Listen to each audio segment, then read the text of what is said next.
საღამომშვიდობის ეს გადაცემა აგროსექტორი მე მისი წამყვანი ჟურნალისტი მარიამ სოლოღაშვილი ვარ. რეგიონების ეკონომიკური განვითარების რედ პროგრამის ფარგლებში დღეს ჩვენ საქართველოში აგროტექნიკური მომსახურების ხარისხზე ვისაუბრებთ. ასევე გავარკვევთ რეალურად იქონია თუ არა ზეგავლენას საწვავზე ფასის მატებამ დაუმუშავებელი ფართობების გაზრდაზე. ყველა ამ კითხვაზე კი პასუხს მივიღებთ სოფლის მეურნეობის სამინისტროს სამეცნიერო კვლევითი ცენტრის აგროსაინჟინრო მომსახურების მთავარი სპეციალისტის მომსახურების სამსახურის მთავარი სპეციალისტისგან ოთარ ქარჩავასგან საუბრის დაწყებამდე კი ტრადიციულად ვნახოთ თემატური სიუჟეტი. ეს მარნეულის მუნიციპალიტეტის სოფელ თამარისში არსებული სასოფლო სამეურნეო დანიშნულების მიწის სავარგულების ნაწილია, სადაც საშემოდგომო ხნის შემდეგ ფერმერები ფართობებს უკვე საგაზაფხულო სამუშაოებისთვის ამზადებენ. შეპესე მექანიზატორის ცენტრის აგროტექნიკის მეშვეობით ქვემო ქართლის მასშტაბით ამ ეტაპზე უკვე დამუშავებულია 2000 ჰექტარზე მეტი ფართობი. ამ დროისათვის კი დამატებით 1000 ჰექტრის დამუშავება მიმდინარეობს. ამ ეტაპზე ქვემო ქართლის მასშტაბით ესეთ რაიონებში, როგორც მარნეული არის, დავიწყეთ უკვე საგაზაფხულო ხნები. ანუ ვემზადებით საგაზაფხულო კულტურების დასათესად. ძირითადად მარშრული კულტურები უკვე დამთავრებულია, უკვე დახნულია, დათესილია და ამიდებით თუ გვაძლევს კლიმატური პირობები იმის საშუალებას, რომ დავიწყოთ უკვე საგაზაფხულო ხნები, როგორც ხედავთ, უკვე საგაზაფხულო ხნები დავიწყეთ. ქვემო ქართლში დღეს მდგომარეობით 2000 ჰექტარი უკვე ჩვენს მიერ შეპესე მექანიზატორის მიერ არის დამუშავებული და საშემოდგომო მარცვლული კულტურები არის დათესილი. რაც შეეხება მარნეულს, მარნეული ძირითადად ბაღჩოური კულტურების მუნიციპალიტეტია და აქედან გამომდინარე მიახლოებით 1000 ჰექტრამდე უკვე დამუშავებული გვაქვს, დახნული გვაქვს და ნიადაგი მომზადებულია საგაზაფხულო ხნების და თესვებისთვის. იმის გათვალისწინებით, რომ 2015 წლის შემდეგ მცირე მიწიანი ფერმერებისთვის უფასო ბარათების დარიგების პროგრამა შეწყდა, ქვეყნის მასშტაბით ფართობების დამუშავების პროცენტულმა მაჩვენებელმაც მნიშვნელოვნად იკლო. ამას დაემატა საწვავის გაძვირებაც, რაც პირდაპირ პროპორციულად აისახა გლეხისა და ფერმერის ჭიბეზე. მაგალითისთვის, წინა წელს ფერმერი 1 ჰექტარ ფართობს თუ 50 ლარის საწვავით ამუშავებდა, წელს ეს მომსახურება 20 ლარით გაუძვირდა. საწვავის გაძვირებას, რომ მომსახურების ფასის მატებაზე ზეგავლენა არ მოეხდინა, შეპესე მექანიზატორმა მიმდინარე წლიდან მომსახურების სერვისი შეცვალა. დაიკლო, იმიტომ რომ სახელმწიფო იყო ჩარეული, თუ გახსოვთ ალბათ და იცით კიდევაც, რომ სოფლის მეურნეობის ბარათები იყო, ვაუჩერებს ეძახოდნენ, ჩვენ ვეხმარებოდით სახელმწიფოსთან ერთად, ჩვენ გქონდა კონტრაქტის შესრულებაზე ამ იმის. მეახლოებით განახებდა და ძირითადად ის ფერმერები დარჩნენ, ვინც ჩვენი მუდმივი კლიენტები არიან და ვინც ტრადიციულად მიყვება სოფლის მეურნეობას. ანუ გამოდის, რომ ძლიერი ფერმერი მაინც რჩება მიწასთან, თუმცა გლეხმა დაანება თავი მიწას. გლეხმა ცოტა გლეხი უფრო მოიკოჭლეს, მაგალითად, შარშენ ჩვენ χνავდით 1 ჰექტრის მომსახურება იყო 120 ლარი. 120 ლარში შედიოდა აბსოლუტურად საწვავი, ყველაფერი, უბრალოდ ფერმერი ან კლიენტი მოდიოდა ჩვენთან, გამოიწერდა, გადაიხდიდა ამ 120 ლარს თანხას და ჩვენ უწევდით მომსახურებას. ხანძისხარ ხდებოდა ახლა ეკონომიკური მდგომარეობიდან გამომდინარე, საწვავი ხან იმატებდა, ხან იკლებდა, იყო უკმაყოფილება იმაში, რომ დაიკლო ახლა საწვავი გახდა ლარი და 80 და რატომ ისევ 120 ლარად ხნავთ? დღეს მდგომარეობით საწვავი რიგს 2 და 20 და ჩვენ ისევ 120 ლარად უნდა გვემუშავა. ეს იყო წამგებიანი კომპანიისთვის, ამიტომ ჩვენმა ხელმძღვანელობამ ჩვენთან შეთანხმებით მივიღეთ ესეთი გადაწყვეტილება, რომ რაღაც მინიმალური ხარჯებიდან გამომდინარე, რაც არის, დაუშვათ 50-დან 60 ლარამდე ჩვენ დაუხნავთ ფერმერს ან კერძო პირს, ხოლო ის უზრუნველყოფს საწვავით მომარაგებას, რა საწვავით დაჭირდება. ის, რომ საწვავის გაძვირებამ პრობლემები შეუქმნა ფერმერებს, ამაზე ხმამაღლა საუბარს არ იდედებიან აღნიშნული სფეროთი დაინტერესებული პირები. ვანო ვახტანგიშვილი აგროსექტორთან საუბარში აცხადებს, რომ პრობლემა მწვავედ დგას და ამ მხრივ სახელმწიფოს ჩართულობა აუცილებელია. მისი თქმით, მიუხედავად იმისა, რომ აგრომომსახურება გაძვირდა, პროდუქციის ფასი ისევ ძველ ნიშნულზე რჩება, რაც მწარმოებელზე ნეგატიურად აისახება. კი, საკმაოდ გაძვირდა. ყველაფერი თითქმის დახუნათ კულტივაციაც თესვად. 20 ლარით მაგათმა მოუმატეს მექანიზაცია. თუ არ ვწდები 100 ხნავდნენ, წელს უკვე 120-ია, ხო? ხო, და მე მითოს სხვას დავახვნევინე, იმიტომ რომ დაახლოებით რაც მე ფართი მოვხანიეთ 3000 ლარი დავზოგე. ყველაფერი ძვირდება აბსოლუტურად ჩვენი არაფერი. აი წარმოიდგინეთ ახლა 40 თეთრი ღირდა, 40 თეთრია დღესაც. მიუხედავად იმისა, რომ შპს მექანიზატორის მარნეულის სერვის ცენტრში ყველა ტიპის აგროტექნიკაა ხელმისაწვდომი, მთავარი მაინც ფერმერის შესაძლებლობებია. რამდენად აქვს საშუალება ისარგებლოს ყველა იმ საჭირო მომსახურებით, რასაც აგროტექნიკური ცენტრების თავაზობენ. Დაბრუნდით პირდაპირ ეთერში და ახლა უკვე საუბარს განვაგრძობთ სტუმართან ერთად. ბატონოთან მოგესალმებით. დიდი მადლობა რომ ხართ დღეს ჩვენი გადაცემის სტუმარი. ჩვენ სიუჟეტში მოვისმინეთ, მაგრამ მაინც მინდა ჩაგეკითხოთ. მას შემდეგ რაც შეწყდა სასოფლო-სამეურნეო ბარათების გადაცემა მცირემიწიან ფერმერთა საგაზაფხულო სამუშაოების ხელშეწყობის პროექტის პარკლებში. თქვენ როგორ ფიქრობთ, როგორც სპეციალისტი, რამდენად იქონია ამაზე გავლენა, რომ თქვათ გლეხებმა ისევ დაანებეს მიწას თავი? Ну, ახლა ჩემთვის ცნობილია, რომ დაანებეს გარკვეულმა კატეგორიამ თავი, მაგრამ არა იმდენმა, როგორცაც ამბობენ, როგორც პრესაში და ტელევიზიაში გარკვეული პირები ამბობენ, ვინც მობილიზებული იყოს საერთოდ ფერმერული საქმიანობაზე და ის იმათ თავი არ დაუნებებიათ. მსხვილ ფერმერებს საერთოდ თავი არ დაუნებებიათ, ისინი თავისას აკეთებენ. ისინი კრეატიული ხალხი არიან, იციან თანამედროვე ტექნოლოგიებს ძნელნელა ითვისებენ, ასე რომ აი საწვავის ამ გაძვირება უფრო იქონია გავლენა ძალიან მცირემიწიან ფერმერებზე. დიახ, ჩვენ ამ შემთხვევაში მე ბარათებთან დაკავშირებით გითხეთ, მაგრამ აქვე ჩაგეკითხებით საწვავის გაძვირებას. ანუ საწვავის გაძვირებაც დაემატა იმას, რომ თქვათ ბარათები აღარ ურიგდებათ. და აი ფერმერმა მაგალითად აღნიშნა სიუჟეტში, რომ თუ 50 ლარის საწვავით ხნავდა 1 ჰექტარ ფართობს, ახლა ჭირდება 70 ლარი. ანუ 20 ლარით გაუძვირდა. როდესაც დიდი აქვს ფართობი ფერმერს, ხარჯიც ბუნებრივია იზრდება, ხო? აი ამ მიმართულებით თქვენ რაში ხედავთ გამოსავალს? სად შეიძლება რომ რაღაც დახმარება გაუწიოთ ფერმერს ან არ ვიცი როგორ შეიძლება ეს დარეგულირდეს? ახლა ეს ამის დარეგულირება შეიძლება. ოღონდ უნდა იყოს კონსენსუსი ფერმერსა და მომსახურე ტექნიკით მომსახურე პერსონალს შორის. ახლა იცით რა არის? ქვეყანაში როდესაც ეს გაძვირდა მარტო ეს სფერო ხო არ გაძვირებულა, მოიმატა ფასებმა ყველგან, ყველა სფეროში თითქმის ყველა სფეროს შეეხო ეს გაძვირება და რაღაცა. მაგრამ არც იმდენად გაძვირებულა ახლა, რომ აი აქ გადამწყვეტი როლი კონდეს.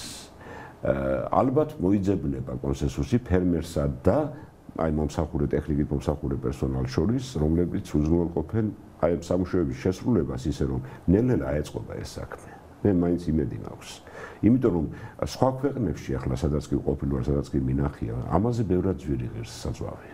და ძალიან შეიძლება ორჯერ, სამჯერ მეტად ღირს, მაგრამ იქ ახალ ტექნოლოგიების შემოაქვთ მაღალმოსავლიანი ესე იგი ისეთი ტექნოლოგიები, რომელიც მაღალ მოსავალს იძლევიან გარდა ნიადაგის დაცვისა. ამიტომ ჩვენც ახალ ტექნოლოგიებზე უნდა გადავიდეთ, ჩვენი ფერმერებიც ახალ ტექნოლოგიებზე უნდა გადავიდნენ, რომ ესე იგი მოსავლიანობა მოიმატოს და გადაფაროს ის დანახარჯები, რაც აი ახლა თქვენ რაზეც თქვენ გქონდათ საუბარი. თუმცა ალბათ აქ ეკონომიკური სიძლიერეც მნიშვნელოვანია ქვეყნის, ხო მასე. კარგით, მცირე ბატონო, მაინტერესებს იცით რა, როგორია აპრობირებული მეთოდები მსოფლიოში? ანუ სამანქანო ტექნოლოგიები, რომლებიც თქვათ მოძველებულია უკვე ჩვენს ქვეყანაში, რა სიახლეებს თავაზობს ჩვენი ქვეყანა ამ მიმართულებით ფერმერებს? არის რაიმე სიახლე, აი რაც ახსენეთ თქვენ? საერთაშორისო პროექტები არსებობს, რომლებიც ამ სიახლეებს თავაზობს ფერმერებს. მაგალითად არსებობს ასეთი USAID RIP-ის პროექტი, რომელმაც გააკეთა ქვეყნის სხვადასხვა რეგიონში რამოდენიმე სადემონსტრაციო ნაკვეთი, რამოდენიმე კი 32-მდე სადემონსტრაციო ნაკვეთი გააკეთა, სადაც წარმოდგენილი იყო თავთავიანი კულტურების წარმოების მინიმალური და ნულოვანი დამუშავების ტექნოლოგიები, სიმინდის, მზესუმზირის, სოიას, აი ეს ამ ვარსკვლავური კულტურების მინიმალური დამუშავების ტექნოლოგია. გარდა ამისა, დედოფლის წყაროში ნულოვანი დამუშავების ტექნოლოგიაც იქნა წარმოდგენილი. ეს არის ერთ-ერთი კრეატიული ფერმერი საქართველოს, ეს არის ზურაბ თეთვაძე. და მის ნაკვეთებზე სწორედ განხორციელდა იგი და მისი გაფართოებაც მიმდინარეობს. იქ იმის გარდა რომ საწვავის ხარჯი ძალიან მცირდება ამ ტექნოლოგიების გამოყენების დროს, ამ ტექნოლოგიებს ნიადაგ დამცავი თვისებების გააჩნიათ. და თუ ხალხი და ფერმერები, ეს ფერმერები, რომელიც მობილიზებული არიან, რომ აი ამ საქმით პური ჭამონ და უნდა გადავიდნენ აუცილებლად ამ ახალ ტექნოლოგიებზე, რომ მოსავლიანობამ გადაფაროს ის დამატებითი დანახარჯები და მოგება მიიღოს. კონკრეტულად რას გულისხმობს ახალ ტექნოლოგიებში? აი ერთი კონკრეტული მაგალითი რომ მაგალითი რომ აი მარცვლეული კულტურების წარმოების, თქვათ, მინიმალური ტექნოლოგიაზე გადასვლა. რას ნიშნავს ახლა? ჩვენ გვქონდა ტრადიციული ტექნოლოგია, თქვათ, მარცვლეული კულტურების წარმოების, თქვათ, სიმინდი, ავიღოთ სიმინდი, ხო? იქ იყო ასე ნაწვერალის აუშვა, ნიადაგის დადისხვა, ხნა, სასუქების შეტანა, მთლიანი კულტივაცია, თესვისწინა კულტივაცია, ფარცხვით და თესვა. ახალი ტექნოლოგია, რომელსაც მინიმალური დამუშავების ტექნოლოგია ქვია, ხდება ნიადაგის დამუშავება ამ დროს მარტო აქტიურ მუშაორგანოებიანი მანქანებით, კომბინირებული მანქანებით დაფრეზვა ჩვენებურად ვთქვათ და შემდეგ პირდაპირ დაფრეზვა კომბინირებული სათესით ხდება თესვა, რომელსაც სასუქებიში აქვს თესვასთან ერთად. ნიადაგი გაფხვირებული არის, ტენი გამოცლილი არ აქვს, იმიტომ რომ ახალ გაფხვირებული არის და მას მისდევს სათესი. და ასეთი წესით დამუშავების დროს რომ რამდენი ოპერაცია ამოვარდა, კულტივაციები ამოვარდა, ხო, ნაწვერალის აუშვა ამოვარდა, ხნა ამოვარდა. ასე რომ აი ამათში რომ საწვავი დახარჯული იყო ის ხო გამოარდა. დიახ. შესაბამისად პროდუქციასაც აიაფებს, პროდუქციის თვითაღებულებასაც აი ეს ტექნოლოგიები. და ნულოვანი დამუშავების ტექნოლოგიები, რომლისთვისაც რა თქმა უნდა ნიადაგი მოსამზადებელია, ნიადაგი თუ არ მომზადდა ნულოვანზე ვერ გადავალ ჩვენ, მაგრამ ხომ გააკეთა ახლა მაგალითად ამ ზურაბ თეთვაძე მე რომ მოამზადა ამისთვის კი რა თქმა უნდა იმას გარკვეული წლები დაჭირდა ამ ნიადაგის მომზადება და მოამზადა ეს ნიადაგი და გადავიდა და დღეს ამით მუშაობს ეს კაცი. დიახ, აი ზურაბ თეთვაძის მსგავსად თუ ინტერესდებიან ფერმერები, თუ არის დაინტერესება ამ მიმართულებით? დაინტერესებულები არიან. ჩვენ ყავს მაგალითად ისეთი ფერმერები, როგორც არის გოგა სიმონიშვილი, აგროქართლის მფლობელი, როგორც არის მაგალითად კახალაშხი, ეს ყველასთვის ცნობილია რომ ჰიბრიდი ჯიშები რო გამოყავს. არის დასავლეთში კობა გვაზავა არის შეპესე ალვა ესეთი არიან რომლებიც განახორციელეს ეს ტექნოლოგიები, თავიანთ ნაკვეთებზე განახორციელეს და ნელ-ნელა გაფართოებას აწარმოებენ. იქ ჩვენ ჩავატარეთ სადემონსტრაციო დღეები. ჩადარებული იქნა სამეცნიერო-კვლევითი ცენტრის მიერაც და პროექტების მიერაც ჩადარებული, მოწვეული იქნა ფერმერები და გავაცანით ეს ტექნოლოგიები მათ. ახლა ფერმერებზეა დამოკიდებული, რამდენად დაიჯერებენ ამას, რამდენად აყვებიან ამ საქმეს. იქ სხვადასხვა 35-40% მცირდება საწვავის ხარჯი ამ ტექნოლოგიების გამოყენებისას. მარცვლეულ კულტურებში ვლაპარაკობ.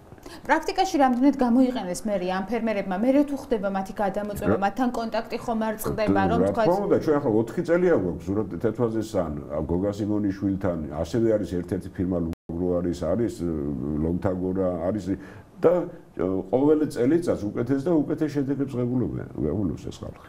და თქვენ სამეცნიერო-კვლევით ცენტრთან ერთად და პროექტების ცენტრი ჩვენ კონტაქტები გვაქვს, გარდა ამისა მე USAID პროექტში მუშაობ და იქედანაც კონტაქტები გვაქვს და ვაკონტროლებთ ამას, რომ როგორი იყო მოსავლიანობა, როგორ წავიდა და როგორ ინერგება ეს და როგორ ფართოვდება. თქვენ ახსენეთ მარცვლეულ კულტურების დათესვამდე როგორ უნდა მოვამზადოთ ნიადაგი. საინტერესოა როგორ თუ არის აი ამ ახალი ტექნოლოგიების მიმართულებით ბაღჩეული კულტურებისთვის როგორ უნდა მოვამზადოთ ნიადაგი. თუ გაქვთ ამ მიმართულებით დემონსტრაცია ნებათები გაკეთებული ბაღჩეული კულტურებისთვის, კენკროვანებისთვის არსებობს ასეთი დაბაზოების ტექნოლოგია, რომელზედაც მერე გაყავთ წვეთოვანი სარწყავის სისტემა და შემდეგ აფარებენ პლასტიკურ მულს. ეს ტექნოლოგია შემოტანილი იქნა ევროპიდან და გავრცელდა ჩვენ მაგ ტექნოლოგიების მართლაც 20-მდე სადემონსტრაციო ნაკვეთი გავაკეთეთ, სადაც გაკეთდა დაბაზოება და ბაზო ახლა ისვისაც ცნობილი არ არის. ჩვეულებრივი შემაღლებული კვლები არის, რომლებიც ერთმანეთთან გამოყოფილი არის გარკვეული კვლებით. შემაღლებული ადგილები არის ნიადაგის და გარკვეული კვლებით არის გამოყოფილი. ახლა ამ დროს რა არის? იქმნება წყლის და აერაციის ოპტიმალური რეჟიმი, რომელიც მცენარის ფესვთა სისტემას ჟანგბადს კარგად აწვდის და ხელს უწყობს მცენარის ზრდას. შესაბამისად, მოსავლიანობასაც ხელს უწყობს. ბაზოების მოწყობამ შემდეგ მოითხოვა გარკვეული ცვლილებები ტექნოლოგიებში, როგორც არის მაგალითად ერთ-ერთი საუკეთესო შედეგი მოგცათ ბაზურ კვლებზე წვეთოვანი სისტემის გაყვანა, წვეთოვანი სარწყავის სისტემის გაყვანა. წვეთოვანი სარწყავის სისტემა მიეწოდება მცირე დიამეტრიანი მილების სახით, რომელსაც ნახევრეტები აქვს და გარკვეული მცენარის ფესვებთან ახლოს აწვდის გარკვეული რაოდენობის წყალს. ამას გარდა რწყვისა აქვს შემდეგი დადებითი მხარე. თხევადი მინერალური სასუქების მიწოდება შეიძლება წვეთოვანი სარწყავის სისტემით მცენარისთვის. აი ზღვასთან ერთად ამას ფერტიგაცია ეწოდება საერთოდ სამეცნიერო ენაზე და შედეგმა ყოველგვარ მოლოდინს გადააჭარბა ძალიან შემთხვევაში მოსავლიანობა ორჯერ მოიმატა აი ბაღჩეულ კულტურებში ბოსნეულ კულტურებში ბაღჩეულ კულტურებში მაგალითად ამის მაგალითი არის აგროქართლი არის მამის მაგალითი ვთქვათ ისევე ზურაბ თეთვაძე ეს ცნობილი კრეატიული ფერმერია ნამდვილად და ყველაფერში ჩვენს რეგიონში ქვემო ქართლში თუ გაქვთ მსგავსი სადემონსტრაციო დევ+ი არის ბოლნისში გვაქვს ესეთი ფირმა არის დევ+ი სადაც ეს განვახორციელეთ მართალია იქ მინიმალური დამუშავების ტექნოლოგია განვახორციელეთ მაგრამ გარკვეული პატარა ფართობებზე განვახორციელეთ ეს დაბაზოებაზე და წვეთოვანი სისტემა შედეგი როგორი მოხდა შედეგი ახლა რა არის ცით შარშან არ მოგვცა კარგი შედეგი. ნუ როგორ გითხრათ, იგივე მოსავლიან, მაგრამ წერს კარგი შედეგი მოგვცა. იმიტომ რომ როგორც ჩანს კლიმატურ პირობებსაც თავისი გავლენა აქვს. მოვლაც განსაკუთრებული ჭირდება. არ ჭირდება, იცით, პირიქით როგორ არის, იცით, როდესაც წვეთოვანი სარწყავის სისტემა გაყავდა, შემდეგ მას პლასტიკური მულჩით ფარავენ. ფაქტიურად სივრცე ეზღუდება სარეველებს. ვერ იზრდებიან სარეველები. შესაბამისად, შხამქიმიკატების დამუშავებას მავნებლებისაც უჭირთ ასვლა ამ პლასტიკურ მულჩებს და შესაბამისად მავნებლებთან ბრძოლის ოპერაციების რაოდენობაც შემცირდა. ამან განაპირობა როგორც ფულადი სახსრების დანახარჯების შემცირება, ასევე ხარხის გაზდა, უпростоრად ეკოლოგიურად სისუფთავის გაზდა, ვინაიდან ჩვენ ბევრი შხამქიმიკატი და ჰერბიციდი რო არ გამოვიყენეთ იმათ გასანადგურებლად, ამან პროდუქციაში შესაბამისად არაითვისა ეს პროდუქციამ და ეკოლოგიურად სუფთა გამოდის.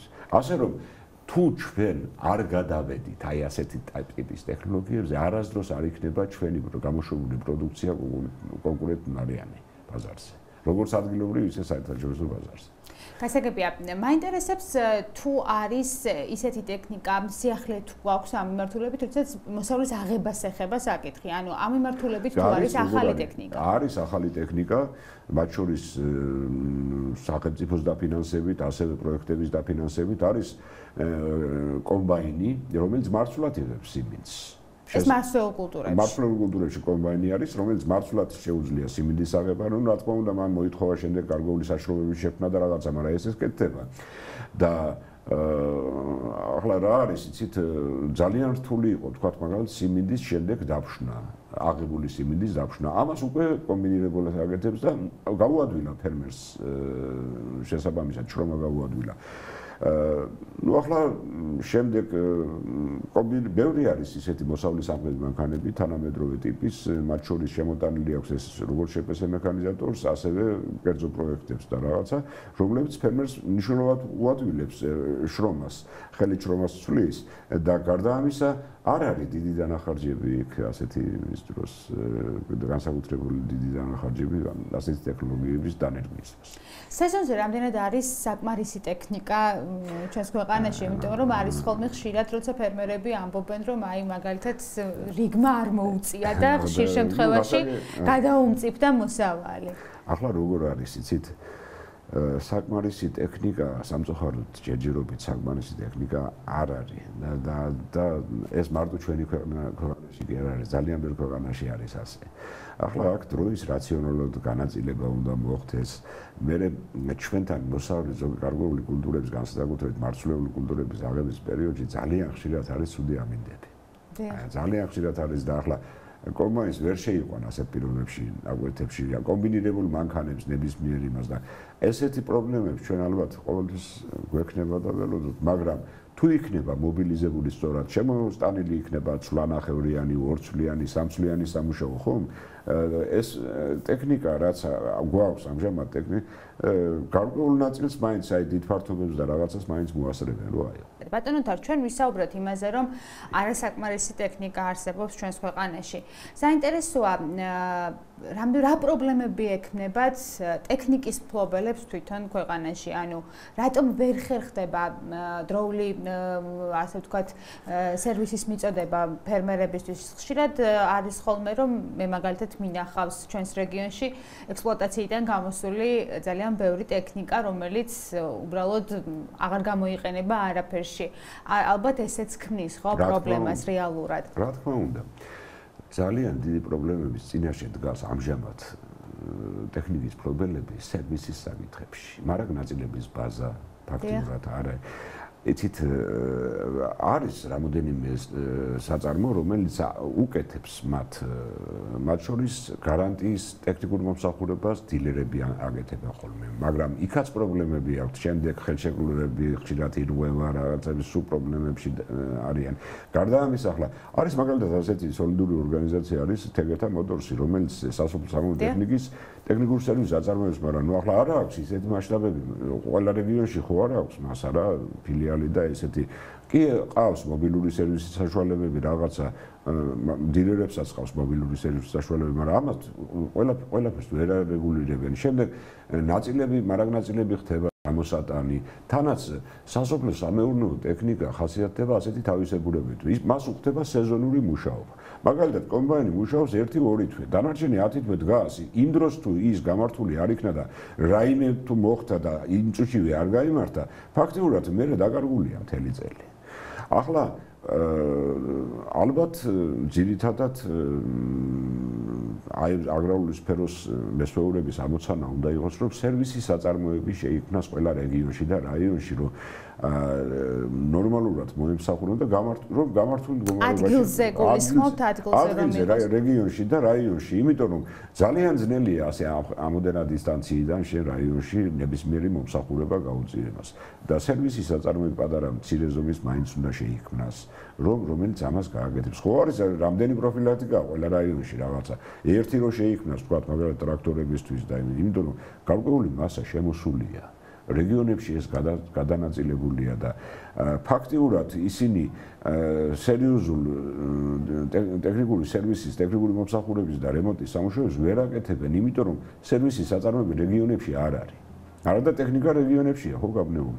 ამიტომ ყველა რეგიონში მაინც უნდა შეიქმნას საწარმოები და ეს არასდროს არ არის დაგვიანებული. აწის რო შეიქმნას ხანგრძლივობის ვადასაც გასდის იმ ტექნიკის. თქვენ რო თქვით, რომ ექსპლუატაციიდან გასული ტექნიკა ვნახავთ, ვეღარ ნახავთ ისეც, იმიტომ რომ ფერმერი, რომლის კერძო საკუთრებაა ის და იმით იჭამს პურს, ყველაფერს იღონეს, რომ იმ სერვისის საწარმოს ის გააკეთებინოს, რომ სეზონისთვის მზად კონდეს ეს ტექნიკა. გასაგებია, ცნობილია რომ რამოდენიმე საერთაშორისო პროექტი ფინანსდება, პროექტს აფინანსებს აგრობიზნესის მიმართულებით, სასოფლო-სამეურნეო ტექნიკის მობილიზაციით, რაიმე სიახლეები თუ არსებობს ამ მიმართულებით? ახლა მექანიზაციის მიმართულებით ჩემთვის რაც არის ცნობილი, ესე იგი დააფინანსა ასეთი საერთაშორისო ორგანიზაცია, ამერიკული ორგანიზაცია არის CNFA. ეს ორგანიზაცია დააფინანსა USAID, ჯერ Millennium-მა და მერე USAID-მა, ADA-ის, AMP-ის და ამჟამად მიმდინარეობს RIP-ის პროექტი. ახლა დასრულების სტადიაში არის. მათ შექმნეს სხვადასხვა რეგიონში მექანიზაციის ცენტრები. რამოდენიმე ტრაქტორი შესაბამისი სასოფლო-სამეურნეო მანქანებით უყიდეს ფერმერებს, შექმნეს სამანქანო ეზოები და საკმაოდ წარმატებულად მუშაობენ ისინი. ეს თანადაფინანსების პრინციპით ხდებოდა სხვათა შორის. გარკვეულ ნაწილს და დაახლოებით, ზუსტად ვერ გეტყვით, მაგრამ გარკვეულ ნაწილს დებდა პროექტი, ნახევარზე მეც ყოველ შემთხვევაში მაინც და გარკვეულ ნაწილს თვითონ ფერმერი. და ერთობლივად ამას შემდეგ ტექნიკის გამოწერა და შეძენა ხდებოდა კონსენსუსის საკითხებზე, კონსენსუსი ფერმერებთან შეთანხმებით. ესე იგი, მე როგორც სპეციალისტი ვიჯექი უთანხმდებოდი ფერმერებს, რომ აი ეს ამ ახალი ტექნოლოგიისთვის ეს არის გამოსადეგი რაღაცა. ისინიც ამაზე მოდიოდნენ და შესაბამისად უკვე რაც კი შემოვიტანეთ ამ ბოლო წლებში განსაკუთრებით, ყველა თანამედროვე ტექნოლოგიას ერგება. ყველას შეუძლია რომ თანამედროვე ტექნოლოგია ყველა შემოდანი ტექნიკა შეგვიძლია მოვიყენოთ მემცენარეობის პროდუქციის წარმოების თანამედროვე ტექნოლოგიის გასავრცელებლად. სხვადასხვა რეგიონში. და ეს საწვავს როგორ მოიხმარს, ანუ ეს ტექნიკა რა თქმა უნდა საწვავს როგორც მოიხმარდა ისე მოიხმარს, მაგრამ თავარია ჩვენ ენერგოდამზოგი ტექნოლოგიები დამავითრე, რაზედაც წეღარ მქონდა ლაპარაკი. ამათთან ერთად ენერგოდამზოგვის გარდა ის ნიადაგდამცავისა ის ტექნოლოგია, იმიტომ რომ რაც ნაკლებს გაატარებ მასზე, ტრაქტორ საბურავს რანც ნაკლებს დატკეპნი მას, ხო? მით უფრო უკეთესია ნიადაგი, უკეთესი რჩება, საღი რჩება და შესაბამისად გარდა საწვავის ხარჯისა, აქ ეკოლოგიურ მხარესაც აქვს მნიშვნელობა. ეკოლოგიურადაც ნაკლებად უარესდება ნიადაგის მდგომარეობა და საწვავის გითხარით 35-40% ცირდება საწვავის ხარჯი, როდესაც აი ასეთ ტექნოლოგიას როგორც არის მინიმალური ტექნოლოგია, ნულოვანი დამუშავების ტექნოლოგია, რო იყენებ საწვავის ხარჯი მნიშვნელოვნად მცირდება ამ დროს. ბატონო თარ, საინტერესოა იმ დაინტერესებულ პირებს რას ურჩევთ, ვინცაც ახლა სურს რომ სასოფლო-სამეურნეო დანიშნულების ტექნიკა შემოიყვანოს ქვეყანაში და აი ამ მიმართულებით დაკავდეს ეს ერთგვარ ბიზნესად აქციას. რა უნდა გაითვალისწინონ მათ აი ამ საქმიანობის დასაწყისში? პირველ რიგში უნდა გაითვალისწინონ რომელი ტექნიკა შეძლებს თანამედროვე სამანქანო ტექნოლოგიების შესრულებას თვითონ შევა. მეორე, ჩვენი რეგიონი არის სამთო რეგიონი. აქ ნაკვეთები, საწარმოო ნაკვეთები ძირითადად განლაგებულებია ფერდობებზე, ზღვის დონიდან დიდ სიმაღლეებზე. აქვთ არასწორი კონფიგურაცია, არასწორი რელიეფი. ეს შესაბამისად მოითხოვს მდგრადი ტექნიკის შემოყვანას. ეს არის ყველაწამყვანი თვლით ტექნიკა, მოხუხებით ტექნიკა. გარდა ამისა, იქ ბევრი სპეციფიკური სამუშაოებს ითვალისწინებს ახალი ტექნოლოგიები. უნდა იყოს როგორც უკან ექნება სიბლავრის სამთმეველი, ასევე წინ კონდეს. შეიძლება რომ ჰიდროძრავებითაც იყოს აღჭურვილი. უნდა კონდეს დამატებითი ნიადაგჩამჭიდი მექანიზმები, რომ აღმართში, ფერდობებზე, სამთო პირობებში და ცუდ პირობებში მაინც მოახერხოს ნაკვეთში შესვლა და მუშაობა. აი დაახლოებით აი ეს შეიძლება რა ტექნიკის გამოყენების თვალსაზრისით ურჩიოთ ფერმერებს და რაც შეიძლება მაქსიმალურად კომბინირებული მანქანების შემოიყვანოთ, რომ ერთი გავლით შეასრულოს რამოდენიმე ოპერაცია, რომ რაც შეიძლება ნაკლებად დაიდგებნოს ნიადაგი. ეს საერთოდ ეროზიასაც ზრდის ეს ნიადაგის დაგეგმვა და გარდა ამისა ეკოლოგიურადაც არ არის მიღებული. ეს კონკურენციის დონესაც აამაღლებს ალბათ. რა თქმა უნდა, როდესაც პროდუქციის თვითღირებულება შემცირდება, ეს კონკურენციის დონეს პირდაპირ პროპორციულია კონკურენციის დონის ამაღლების.